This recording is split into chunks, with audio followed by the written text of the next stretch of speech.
જય સ્વામિનારાયણ વિદ્યાર્થી મિત્રો, બાયોલોજી ઈ વિદ્યાના ક્લાસમાં આપનું સ્વાગત છે। બાર સાયન્સ ચેપ્ટર 6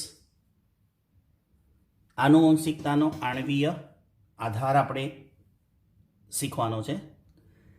એ ચેપ્ટરની અંદર આપણે 6.4 ટોપિક સ્વયંજનન, ડીએનએનું સ્વયંજનન,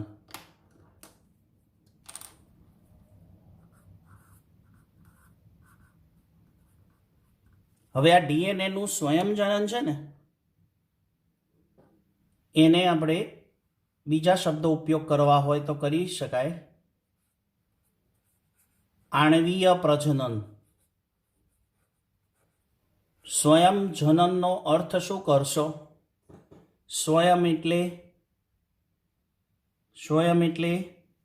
પોતે, જાતે, જનન એટલે નિર્માણ, સ્વયં જનન। સ્વયંનો અર્થ કરીશું આપણે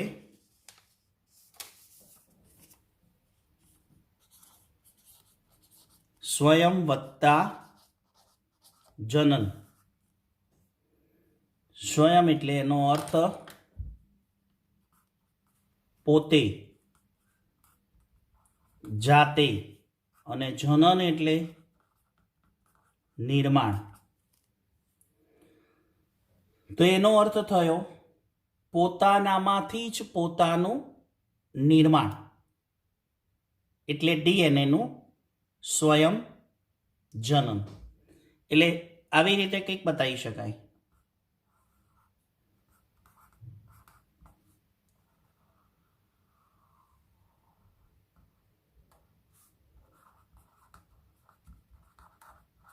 શું થયું?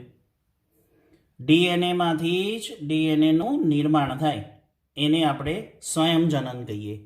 એટલે વ્યાખ્યા લખવી હોય તો સમજી શકાય કે ડીએનએ માંથી નવા બે ડીએનએના અણુનું નિર્માણ, અથવા ટૂંકમાં પૂછાય ડીએનએ સ્વયંજનન પ્રક્રિયાની અર્ધ રૂઢિગત યોજના સમજાવો। હવે મિત્રો, ડીએનએનું સ્વયંજનન એમાં અર્ધ રૂઢિગત યોજના, તમને એક પ્રશ્ન થશે કે આ અર્ધ રૂઢિગત શું છે? પહેલા તો ડીએનએનું સ્વયંજનન તમને વ્યાખ્યાયિત કર્યું કે ડીએનએનું સ્વયંજનન એટલે શું? તો સિમ્પલ વ્યાખ્યા છે ડીએનએના સ્વયંજનનની કે ડીએનએના એક અણુમાંથી, વ્યાખ્યા લખવી હોય તો લખી શકો છો, ડીએનએના એક અણુમાંથી ડીએનએના નવા બે અણુનું નિર્માણ થાય। ડીએનએના એક અણુમાંથી ડીએનએના નવા બે અણુનું નિર્માણ થાય, એને ડીએનએનું સ્વયંજનન કહી શકાય। હવે આ સ્વયંજનનની પ્રક્રિયામાં અર્ધ રૂઢિગત યોજના એટલે શું? તો પહેલા તો તમારે અર્ધ રૂઢિગત પદ્ધતિ શું છે એની એક સામાન્ય વ્યાખ્યા સમજવી પડે। ડીએનએનું સ્વયંજનન હું તમને સમજાવવાનો પ્રયત્ન કરું છું। ત્રણ રીતે થાય છે।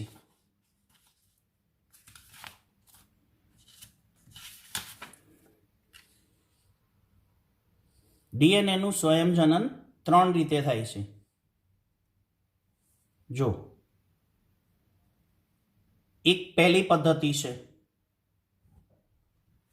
મેં ત્રણ મોડ સમજાયા છે કે ડીએનએનું સ્વયંજનન, પહેલી પદ્ધતિ, બીજી પદ્ધતિ અને ત્રીજી પદ્ધતિ। હવે જો આ ડીએનએનો એક અણુ છે, એમાંથી ડીએનએના બે અણુ બને છે, ઓકે, પણ ત્રણ મેથડ છે। હવે ત્રણ મેથડની અંદર આપણને અહીંયા શીખવાની છે અર્ધ રૂઢિગત યોજના, એટલે અર્ધ રૂઢિગત પદ્ધતિ। 1952ની સાલમાં વોટસન અને ક્રિક, 1952માં વોટસન અને ક્રિકે ડીએનએનું મોડેલ સમજાવ્યું એટલે દુનિયાને એ બતાવ્યું, બધા સાયન્ટિસ્ટોએ જનીન દ્રવ્યો પર શોધ કરી છે અને ફાઇનલી એક હર્શી અને ચેઝના પ્રયોગ દ્વારા આપણને સમજવા મળ્યું. કોના પ્રયોગ દ્વારા? હર્શી અને ચેઝના પ્રયોગ દ્વારા આપણને સમજવા મળ્યું કે ડીએનએનું જનીન દ્રવ્ય તરીકે એક સ્ટ્રોંગલી પુરાવો મળ્યો. હવે ડીએનએનું સ્વયંજનન વોટસન અને ક્રિકે એક પરિસંકલ્પના આપી. પરિસંકલ્પના એટલે કે ડીએનએના એક અણુમાંથી બે અણુનું નિર્માણ થાય છે અર્ધ રૂઢિગત પદ્ધતિથી. આગળ સમજીએ તો એ 3 મેથડ છે. તો અહીંયા જુઓ, એક અણુમાંથી બે અણુ બન્યા છે, પણ તમે જોઈ શકો છો મેં થોડી કલર પેન વાપરી છે. એ કલર પેનના ઉપયોગ વડે સમજો. પહેલી પદ્ધતિ, જેને ડિસ્ટ્રેક્ટિવ મેથડ કહેવાય. હવે ડિસ્ટ્રેક્ટિવ મેથડ એટલે શું? 3 પદ્ધતિથી ડીએનએનું સ્વયંજનન થાય. એક ડિસ્ટ્રેક્ટિવ, બીજી રૂઢિગત અને ત્રીજી છે અર્ધ રૂઢિગત યોજના. 3 મેથડ છે: ડિસ્ટ્રેક્ટિવ મોડ, રૂઢિગત જેને કન્ઝર્વેટિવ મોડ કહેવાય, અને ત્રીજી મેથડ છે સેમી કન્ઝર્વેટિવ મોડ. 3 મેથડ ફરીથી રિપીટ કરું છું: ડિસ્ટ્રેક્ટિવ મેથડ, કન્ઝર્વેટિવ મેથડ અને સેમી કન્ઝર્વેટિવ. ગુજરાતીમાં બોલીએ તો કન્ઝર્વેટિવ એટલે રૂઢિગત અને સેમી કન્ઝર્વેટિવ એટલે અર્ધ રૂઢિગત. વોટસન અને ક્રિકે જે પરિસંકલ્પના આપી કે ડીએનએના એક અણુમાંથી બે અણુનું નિર્માણ થાય છે, પણ એ કઈ મેથડથી થાય છે? અર્ધ રૂઢિગત યોજનાથી થાય છે. પણ આ ત્રણેય સ્વયંજનનની પદ્ધતિ છે ને, આપણે સમજી લઈએ. અહીંયા તમને બે અણુ દેખાય છે, ડીએનએના નવા બન્યા છે. હા, આ એક ડીએનએના અણુમાંથી નવા બે અણુ મળ્યા છે. પણ તમે જુઓ, અહીંયા કલર પેનના ઉપયોગ દ્વારા થોડું સમજવાનો પ્રયત્ન કરજો, એટલે ત્રણેય પદ્ધતિ કયા પ્રકારની છે એ ખ્યાલ આવી જશે. આ પહેલી પદ્ધતિ છે. જુઓ, એમાં તમને બ્લુ સ્કેચ પેન અને પર્પલ આ બીજી કલરની સ્કેચ પેન દેખાય છે.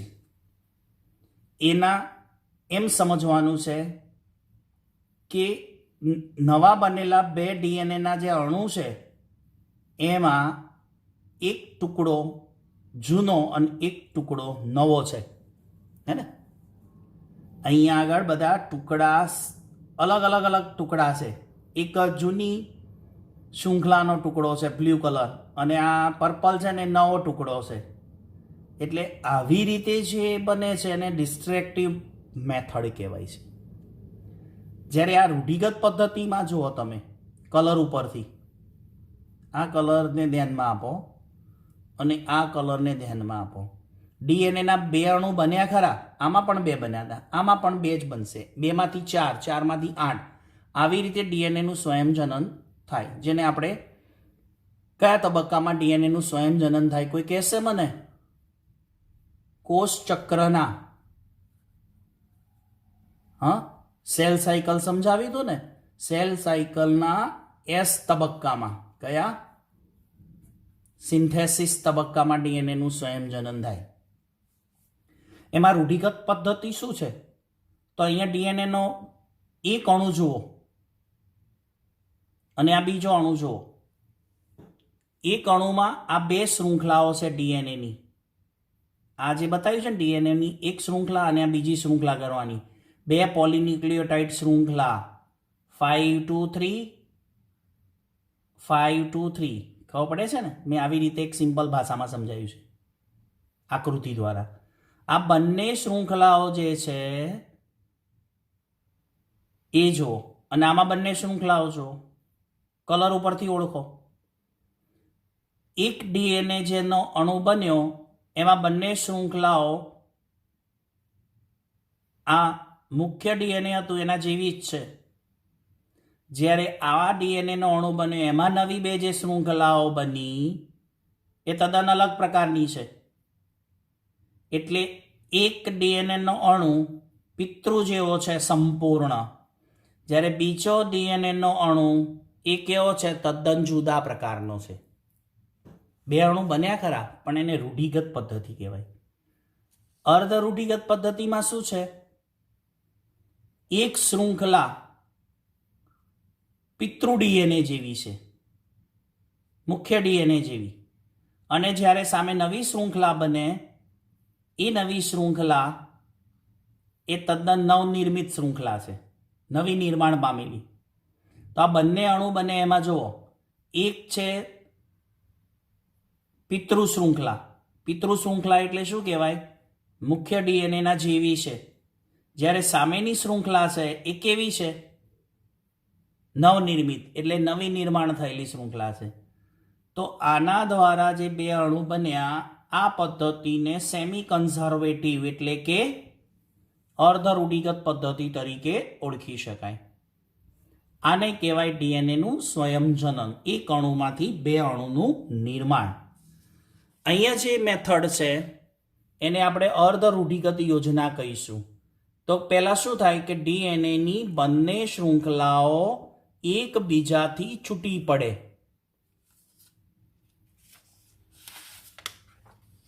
અહીંયા જો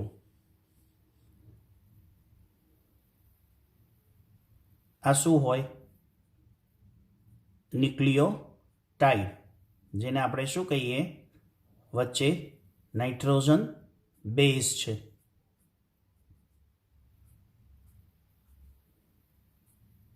અને નાઇટ્રોજન બેઝ વચ્ચે કયા બંધ હોય? નિર્બળ હાઇડ્રોજન બંધ. કેવા? નિર્બળ હાઇડ્રોજન બંધ. એ હાઇડ્રોજન બંધ અહીંયા શું થાય? તૂટી જાય છે. એ તૂટી જાય એટલે બંને શૃંખલાઓ શું થઈ? છૂટી પડી ગઈ. આ શૃંખલા અને આ શૃંખલા બંને એકબીજાથી છૂટી પડી. જો છૂટી પડ્યા પછી આ શૃંખલાની સામે નવી નિર્માણ થાય છે. નવી નિર્માણ થાય છે એટલે કે આ કઈ શૃંખલા કહેવાય?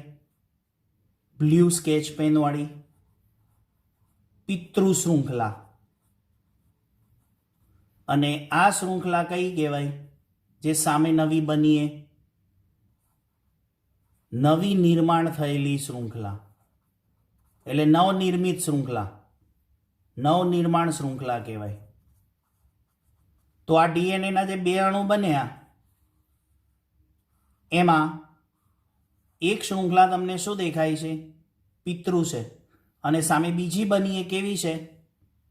નવનિર્મિત શૃંખલા છે. આ પદ્ધતિને શું બોલાય? સેમી કન્ઝર્વેટિવ મેથડ, અર્ધ રૂઢિગત પદ્ધતિ તરીકે ઓળખી શકાય. એને બીજી રીતે હું જો સમજાવું તો પહેલા અહીંયા વાક્ય સમજી લો. પ્રત્યેક શૃંખલા ટેમ્પલેટ શૃંખલા તરીકે કાર્ય કરી નવી પૂરક શૃંખલાનું નિર્માણ કરશે. હવે પ્રત્યેક શૃંખલા ટેમ્પલેટ એટલે શું? ટેમ્પલેટ એટલે બીબુ. બીબુ કહેવાય. કઈ રીતે બીબુ કહેવાય? અહીંયા જરા બીજો આઈડિયા જોઈ લો એટલે તમને સમજવામાં સરળતા રહે. આ રહી અહીંયા ડીએનએની બે શૃંખલાઓ છે, એકબીજાને પ્રતિ સમાંતર. એક છે 5 to 3, બીજી પણ 5 to 3. એકબીજાને પ્રતિ સમાંતર છે. બંને શૃંખલાઓ છૂટી પડી, સામે નવી શૃંખલા આવી, હે ને? આ એક અણુ બન્યો ડીએનએનો, આ બીજો અણુ બન્યો. પણ આ ડીએનએના અણુમાં તમે જોઈ શકો છો કે નવી એક શૃંખલા નવનિર્મિત છે. એક શૃંખલા નવનિર્મિત છે, સ્કેચપેનના કલર ઉપરથી ઓળખી શકાય. જ્યારે બીજી એક શૃંખલા એ પિતૃ શૃંખલા છે. તો આ નવનિર્મિત શૃંખલા તરીકે છે અને આ પિતૃ શૃંખલા છે. હવે એક ધ્યાન રાખવાનું છે કે આ શૃંખલા છે એ અહીંયા છે પિતૃ, એ કઈ બાજુ એરો માર્યો છે? આ દિશામાં છે. જો 5 2 3. નવી શૃંખલા જે નિર્માણ થશે ને એ કઈ દિશામાં થાય? એ આ જ દિશામાં થશે, પ્રતિ સમાંતર. 5 2 3. આ શૃંખલા કઈ તરફ છે? જો આ દિશામાં 5 2 3. તો નવી નિર્માણ થયેલી શૃંખલા આ દિશામાં 5 2 3 થઈ ગઈ. એકબીજાને પ્રતિ સમાંતર જ આવે નવી શૃંખલા. 5 2 3 હોય તો સામેની શૃંખલા 5 2 3, પણ દિશા કઈ છે એની? પ્રતિ સમાંતર.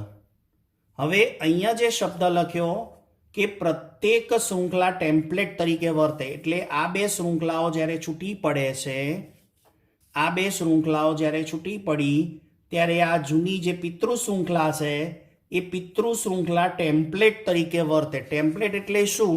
હું તમને સમજાવવાનો પ્રયત્ન કરું. ટેમ્પલેટ એટલે શું? જો હવે અહીંયા હું આ જ પિતૃ શૃંખલા લખું છું, બરાબર? એ પિતૃ શૃંખલા છે, એની અંદર સામેની બાજુ શું હોય? સોરી, એ પિતૃ શૃંખલામાં શું હશે? બધા નાઇટ્રોજન બેઝ. અહીંયા શું હશે?